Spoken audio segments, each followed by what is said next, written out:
25 dead, 200,000 evacuated, and fire tornadoes ripping through Los Angeles. These aren't scenes from a disaster movie. They're happening right now in what's becoming California's most catastrophic fire season. The sheer scale of these fires is unprecedented. We're looking at multiple major blazes burning simultaneously across the LA region, with the Palisades fire alone consuming nearly 24,000 acres. And what's truly frightening is that despite weeks of intense firefighting efforts, it's still only 21% contained. The Santa Ana winds have essentially created a perfect storm, literally forming fire tornadoes near the Hughes fire. You know what's particularly devastating about the Eaton fire near Pasadena? 16 deaths so far, making it one of the deadliest in California's history. The scenes from Altadena are just heartbreaking.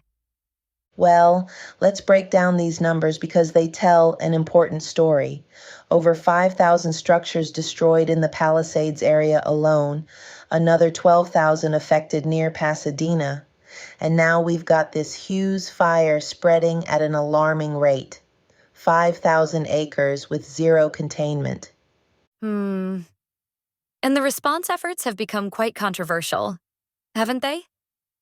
There's been significant criticism about those recent budget cuts to the LA Fire Department. Right, and that's where this gets really interesting. Despite having firefighters from Canada, Mexico, and even Ukraine joining the effort, they're facing unprecedented challenges. The drones interfering with firefighting aircraft, limited water supplies, and these relentless Santa Ana winds are creating what one fire chief called impossible conditions. The environmental impact is staggering too. Beyond the immediate destruction, we're looking at severe air quality issues across the entire LA basin. You know what's not getting enough attention? The long-term implications. These burned areas will be highly susceptible to mudslides when the rainy season hits. We're talking about a potential chain reaction of natural disasters. So, what's being done about the 200,000 displaced residents? That's like evacuating an entire city. Well, that's where we're seeing both the best and worst of the situation. Mayor Bass has issued an executive order to expedite rebuilding, and Governor Newsom has waived certain environmental regulations.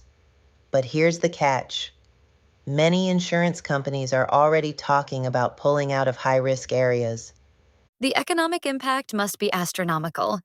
Do we have any estimates on the total damage? Early projections suggest we're looking at billions in damages. But what's really interesting is how this is affecting different communities. From luxury homes in Pacific Palisades to working-class neighborhoods in Altadena, these fires are exposing vulnerabilities in our entire urban planning approach. And with climate change making these conditions more common, this probably won't be the last time we see something like this. Exactly. And that's why the recovery plan is so crucial.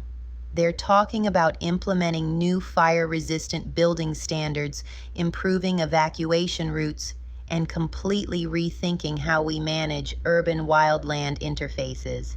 Though with more Santa Ana winds in the forecast, it seems like we're not out of the woods yet. Unfortunately not. The Hughes fire is still completely uncontained, and there's a real risk of new fires starting. But you know what's giving me hope? The community response. We're seeing people opening their homes to strangers, businesses converting their parking lots into evacuation centers, and volunteers organizing supply drives. That sense of community will be crucial for the long-term recovery. Looking ahead, this disaster might actually force some overdue changes.